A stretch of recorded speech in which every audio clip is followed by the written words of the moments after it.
Okay, so we have a part on SolidWorks, and now we want to export into AlphaCAM. We can't get this into AlphaCAM as it is. It's already in 3D. That's not what we want. But if we're going to machine it, what we do want is to look at this from the top to give us all the dimensions that are already in there on that part. So first thing I do is up to File, Save As, and I change SolidWorks part to a DXF. And I click Save. Do auto-paste it. You won't have that, hopefully. Now, we have another step. I don't want a DXF of this view. So I need to change that from current to top. And I click my green tick. And you see, you get this view. So this is what we're going to want if we're machining this on a milling machine.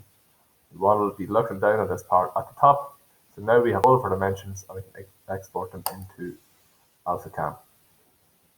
Okay, so I've saved that. Now in AlphaCAM, I'm on the Home tab. I need to go to Input CAD. File type, you will see, is a DXF. Okay, and now